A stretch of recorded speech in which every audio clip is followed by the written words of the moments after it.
उत्तर प्रदेश के पूर्व मुख्यमंत्री और राजस्थान के पूर्व राज्यपाल कल्याण सिंह का शनिवार को निधन हो गया। वो लंबे समय से बीमार चल रहे थे और लखनऊ के एक अस्पताल में भर्ती भी थे। प्रधानमंत्री नरेंद्र मोदी और उत्तर प्रदेश के मुख्यमंत्री योगी आदित्यनाथ समेत भारतीय जनता पार्टी और दूसरे दलों के कई नेताओं ने उनके निधन पर शोक जाहिर किया है। योगी आदित्यनाथ उत्तर प्रदेश में 3 दिन के राजकीय शोक और 23 अगस्त को सार्वजनिक अवकाश का ऐलान किया है। कल्याण सिंह ने 89 वर्ष की उम्र में अपनी आखिरी सांस ली है। कल्याण सिंह ने प्रखर हिंदूवादी नेता के तौर पर उस समय अपनी राजनीति की शुरुआत की थी जब उत्तर प्रदेश से लेकर पूरे देश में कांग्रेस पार्टी का वर्चस्व था।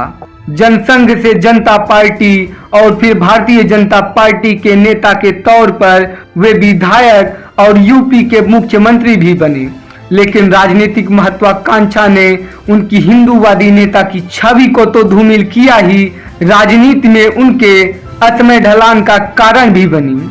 अलीगढ़ जिले की अतरौली तहसील के मढ़ौली गांव में 5 जनवरी 1935 को एक साधारण किसान परिवार में जन्मे कल्याण सिंह बचपन में ही राष्ट्रीय स्वयंसेवक संघ से जुड़ गए थे। उच्च शिक्षा प्राप्त करने के बाद उन्होंने अध्यापक की नौकरी की और राजनीति भी जारी रखी। वे साल 1967 में जनसंघ के टिकट पर अतरौली सीट से पहली बार विधानसभा पहुंचे और साल 1980 तक लगातार इस सीट से जीतते रहे।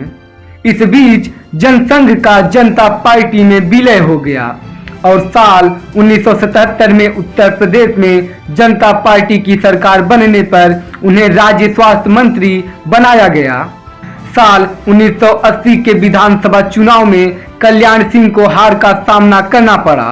कल्याण सिंह के बेहद करीब रहे और हाल ही में केंद्रीय मंत्री बने बीजेपी नेता BL वर्मा बताते हैं, भारतीय जनता पार्टी का साल 1980 में जब गठन हुआ तो कल्याण सिंह को पार्टी का प्रदेश महामंत्री बनाया गया।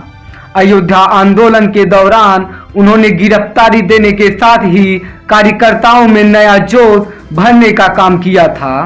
इस आंदोलन के दौरान ही उनकी छवि राम भक्त की हो गई और न सिर्फ यूपी में बल्कि पूरे देश में उनकी लोकप्रियता बढ़ती गई। इसीलिए जब साल 1991 में बीजेपी की पहली बार यूपी में पूर्ण बहुमत की सरकार बनाई तो उन्हें मुख्यमंत्री बनाया गया।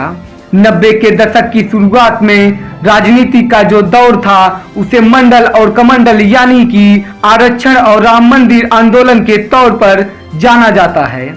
देश भर में एक ओर मंडल आयोग की सिफारिशों का समर्थन और विरोध चल रहा था तो दूसरी ओर अयोध्या में राम जन्मभूमि के लिए आंदोलन चल रहा था। 30 अक्टूबर 1980 को मुलायम सिंह यादव के यूपी मुख्यमंत्री रहते हुए अयोध्या में कार्यसेवकों पर गोली चलाई गई, जिसमें कई कार्यसेवकों की मौत हो गई। बीजेपी ने उनका मुकाबला करने के लिए कल्याण सिंह को आगे किया। कल्याण सिंह ने महज 1 साल में बीजेपी को उस स्थिति में ला दिया कि पार्टी ने 1991 में पूर्ण बहुमत की सरकार बना ली।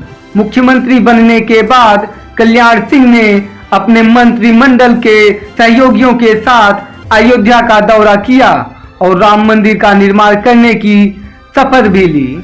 कल्याण सिंह का पहला कार्यकाल सिर्फ बाबरी मस्जिद विध्वंस के लिए ही नहीं बल्कि एक सख्त, ईमानदार और कुशल प्रशासक के तौर पर याद किया जाता है। कल्याण सिंह ने ही पहली बार हिंदुत्व की राजनीति को परवान चढ़ाया। वो ईमानदार नेता थे, पिछड़ा वर्ग से थे, लेकिन उन्हें हर जाति का वोट मिलता था। बाबरी मस्जिद विध्वंस की घटना उनके कार्यकाल की निस्संदेह एक बड़ी घटना थी, लेकिन करीब 1.5 साल का उनका कार्यकाल एक सख्त प्रशासक के तौर पर याद किया जाता है। नकल अध्यादेश एक बड़ा फैसला था जिसकी वजह से सरकार के खिलाफ नाराजगी भी बढ़ी, लेकिन बोर्ड परीक्षाओं में पहली बार नकल विहीन परीक्षाएं हुई। समूह ग की भर्तियों में बेहद पारदर्शिता बरती गई और कल्याण सिंह का यह कार्यकाल उनकी ईमानदारी के लिए भी याद रखा जाता है। 6 दिसंबर 1992 को बाबरी मस्जिद विध्वंस के बाद कल्याण सिंह की सरकार बर्खास्त कर दी गई, लेकिन इसके बाद यूपी में कमंडल की राजनीति भारी पड़ी और बीजेपी को सत्ता में वापस आने के लिए 5 साल तक संघर्ष करना पड़ा। साल 1997 ईस्वी में कल्याण सिंह यूपी के दोबारा मुख्यमंत्री बने, लेकिन इस बार वो पहले कार्यकाल जैसी छाप नहीं छोड़ पाए। इस बार वो महज 2 साल के लिए ही मुख्यमंत्री रह पाए और उनकी पार्टी ने ही उन्हें हटाकर दूसरा मुख्यमंत्री बैठा दिया। पार्टी के शीर्ष नेतृत्व से मतभेद इतने बढ़ गए कि कल्याण सिंह ने उसी साल भारतीय जनता पार्टी से इस्तीफा दे दिया और बाद में राष्ट्रीय क्रांति पार्टी नाम से एक नई पार्टी बनाई। कल्याण सिंह ने न कि बीजेपी से नाता तोड़ा बल्कि राम मंदिर के मुद्दे से भी तिलांजलि दे दी। उनके मुताबिक वे प्रखर हिंदूवादी नेता थे। उन्होंने 2 बार बीजेपी ना छोड़ी होती और दल बदल का ऐसा तरीका ना अपनाया होता तो आज के दौर में वे बीजेपी के सबसे बड़े नेता होते। उस दौर में भी अटल आडवाणी के बाद वे तीसरे नंबर के नेताओं में शुमार होते थे। कल्याण सिंह ने पार्टी छोड़कर अपना भले ही कोई खास फायदा ना किया हो, लेकिन बीजेपी का बेड़ा गर्क कर दिया था। बीजेपी को सत्ता में आने के लिए लगभग 1.5 दशक का इंतजार करना पड़ा। खुद कल्याण सिंह भी हिंदूवादी नेता की बजाय केवल लोध समुदाय के नेता बनकर रह गए। यहाँ तक कि जब वो बीजेपी में वापस भी आए तब उनकी यही छवि बनी रही। उन्हें उन्हीं क्षेत्रों में प्रचार के लिए भेजा गया जहां लोध समुदाय प्रभावी हैं। बीजेपी के एक वरिष्ठ नेता ने नाम ना छापने की शर्त पर बताया कि कल्याण सिंह के राजनीतिक पतन की शुरुआत तभी हो गई थी जब से उन्होंने समाजवादी पार्टी के साथ नजदीकी बनाई, मिलकर चुनाव भी लड़ा और फिर साथ में सरकार बनाई।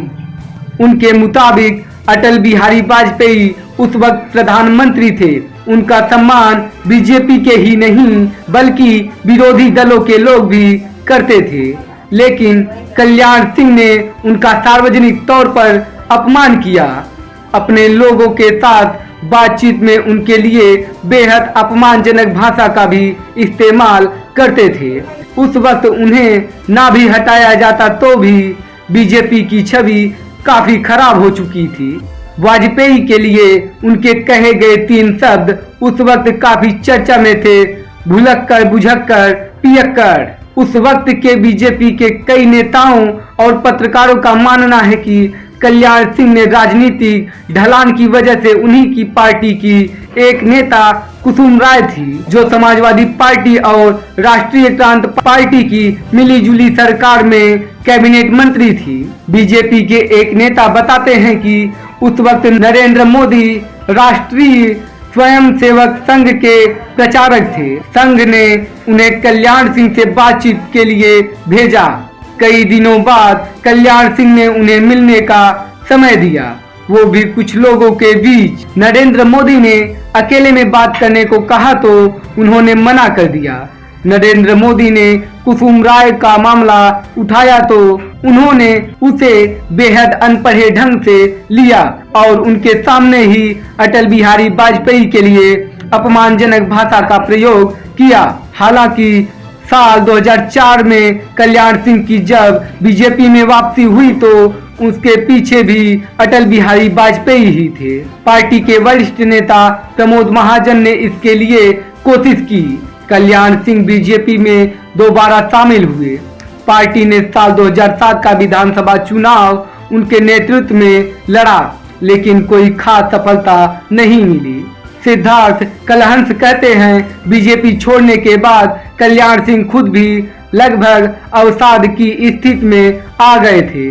बीजेपी के बहुत ही कम लोगों ने उनके साथ पार्टी छोड़ी और बाद में और भी बहुत कम लोग उनके साथ रह गए। एक बार फिर चुनाव प्रचार के लिए वो निकल रहे थे।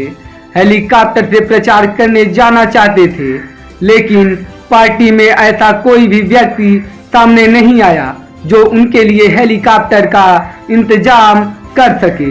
आखिरकार उन्हें भी समझ आ गया था कि जिस पार्टी ने उन्हें इतनी शोहरत दी उसे छोड़कर उन्हें कुछ हासिल नहीं हुआ। साल 2009 में कल्याण सिंह एक बार फिर बीजेपी से नाराज होकर पार्टी से बाहर हो गए। एक बार फिर समाजवादी पार्टी से उन्होंने नजदीकियां बढ़ाई। सपा की मदद से उन्होंने एटा से लोकसभा का निर्दलीय चुनाव भी जीता, लेकिन कल्याण सिंह के इस साथ ने समाजवादी पार्टी को काफी नुकसान पहुंचाया और फिर सपा ने उनसे दूरी बना ली। साल 2010 में अपने 77वें जन्मदिन यानी 5 जनवरी को कल्याण सिंह ने जन क्रांति पार्टी नाम से एक नई पार्टी बनाने की घोषणा की और अपने बेटे राजवीर सिंह को पार्टी का अध्यक्ष बनाया। साल 2012 में पार्टी ने विधानसभा चुनाव भी लड़ा, लेकिन कुछ खास सफलता नहीं मिली। अगले ही साल 2013 में कल्याण सिंह एक बार फिर बीजेपी में शामिल हुए और 2014 के लोकसभा चुनाव में पार्टी के पक्ष में जमकर प्रचार किया। साल 2014 में बीजेपी को लोकसभा की 80 में से 71 सीटों पर जीत हासिल हुई थी। कल्याण सिंह को साल 2014 में ही राजस्थान का राज्यपाल बना दिया गया था। कार्यकाल पूरा होने के बाद उन्होंने एक बार फिर बीजेपी की सदस्यता ले ली थी, लेकिन उसके बाद पार्टी ने उन्हें कोई जिम्मेदारी नहीं दी। हालांकि उनके बेटे और पोते को बीजेपी ने सम्मानजनक जगह दी। कल्याण सिंह के बेटे राजवीर सिंह सांसद हैं, तो राजवीर के बेटे संदीप सिंह उत्तर प्रदेश की योगी सरकार में मंत्री हैं। सिद्धार्थ कलहंस के मुताबिक कल्याण सिंह ने बीजेपी में सम्मानजनक वापसी तो कर ली, लेकिन अपने समर्थकों के बीच उनकी जो कट्टर हिंदूवादी नेता की छवि पहले थी, वह सम्मान उन्हें दोबारा कभी नहीं मिला। अगर आपको हमारा वीडियो पसंद आया है तो प्लीज़ लाइक कीजिए, सब्सक्राइब कीजिए और बेल आइकन की घंटी